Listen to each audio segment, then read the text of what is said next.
¿cómo están todas y todos y todes? Soy Gabriela Silva y bueno, a mí me invitaron a hablar sobre una de las mujeres más importantes en materia política en México y que hay un dato curioso en San Luis Potosí,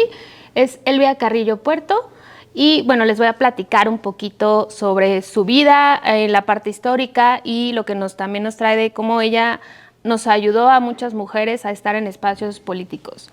Al final, Elvia, ella vive una gran parte nacida en Yucatán y también inicia su vida política dentro de ese espacio alrededor de 1910, en el cual empieza a conformar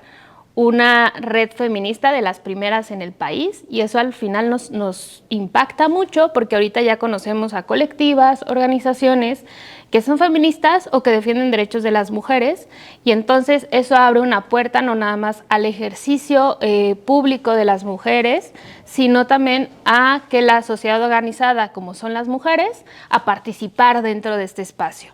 Una de las cosas que a mí siempre me gustaría recalcar es que esta liga se llama Liga Feminista Rita Cetina Gutiérrez y se funda en 1919, pero justo en este sentido, pues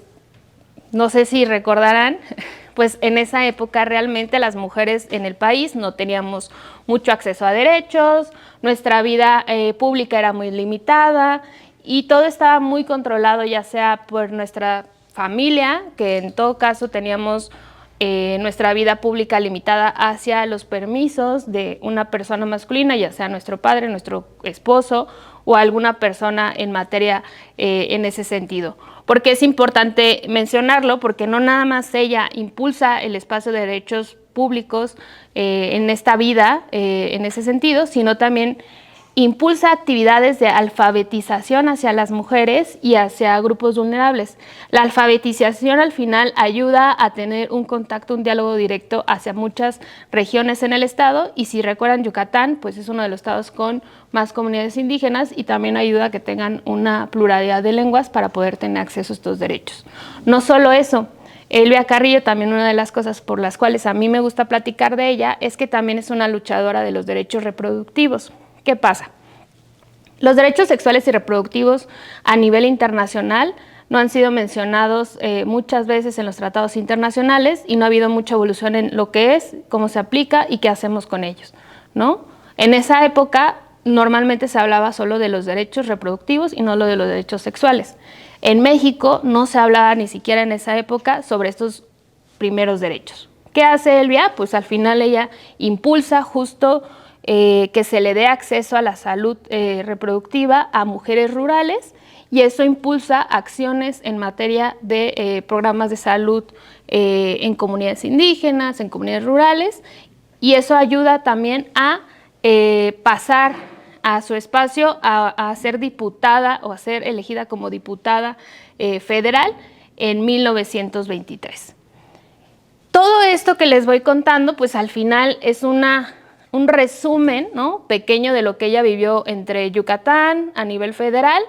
y la lucha que ha ejercido dentro no solamente de ciertos derechos en específico, sino una amplitud de derechos que nos viene impactando hoy a las mujeres en materia pues local, nacional y en otros derechos de participación ciudadana que podamos tener. Ahora, ¿por qué es importante mencionar el siguiente dato que les voy a tener? Ella fue hermana de Felipe Carrillo Puerto, que fue gobernador en ese entonces de Yucatán. Por eso ella tuvo cierta oportunidad de apertura en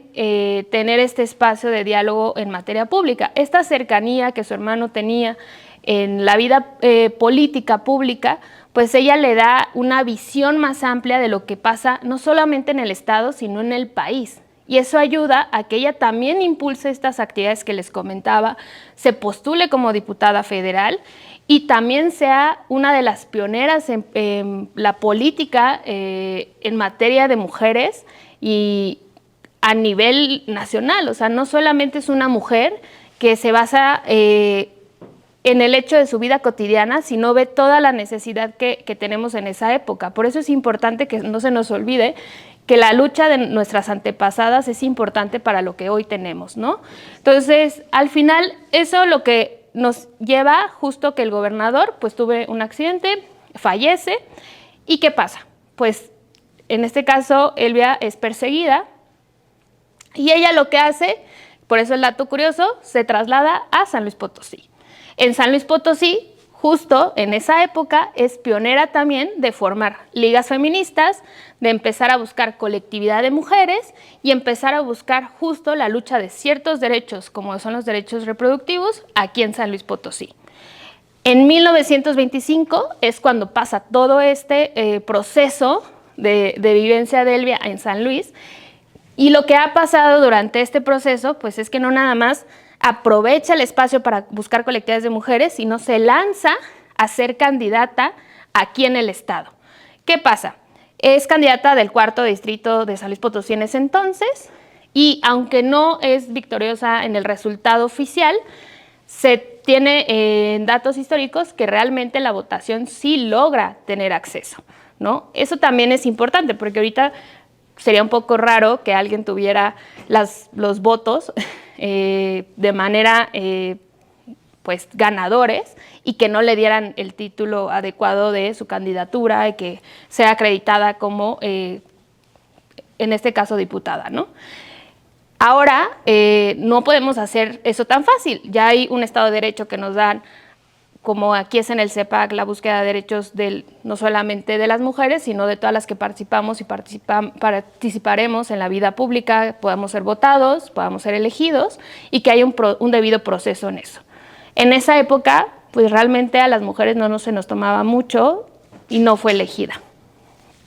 ¿Por qué es importante mencionarla a ella? Pues al final para mí es un ejemplo de que intentar cosas nuevas, tener la valentía de luchar por derechos, que a lo mejor en ese momento no tengamos la victoria, en algún futuro va a haber un ejemplo como lo que hoy tenemos, presidentas de tribunales electorales, consejeras, por ejemplo, de los OPLES de los institutos locales electorales, representantes en los institutos nacionales electorales, diputadas locales, diputadas federales, senadoras y una presidenta de México. Para mí es importante mencionar a Elvia Carrillo porque sin ella hoy en día no tuviéramos estos espacios aquí en el país, y que en San Luis Potosí hubiera mujeres de gran relevancia, de gran lucha histórica, en la cual pues, realmente Elvia nos dejó una enseñanza de que se puede, y si no, lo vamos a intentar, vamos a ser colectivos, y creo que no hay que dejar de lado la vida colectiva que tuvo Elvia. El crear lo que son las ligas feministas, las primeras en México, pues ayudó también que hoy en día muchas de las colectivas y organizaciones feministas o que defienden derechos de las mujeres y derechos en perspectiva de género, pues creo que es un avance brutal y es algo que debe ser reconocido. Y para mí, pues no solamente soy su admiradora, creo que me inspira que en esa época pues hay mujeres que con todo el viento en contra supieron pues generar espacios, ¿no? Entonces creo que eso para mí es muy importante y es algo que les dejaría. Esto es un pequeño resumen de Elvia Carrillo, pero creo que es importante empezar a nosotras a buscar estas mujeres que nos inspiran, a buscar espacios colectivos en donde podamos aprender de nuestras antepasadas, de nuestras experiencias que nos dejaron, y no solamente recuperar e historizar las vidas de otras mujeres que por algo estamos aquí hoy.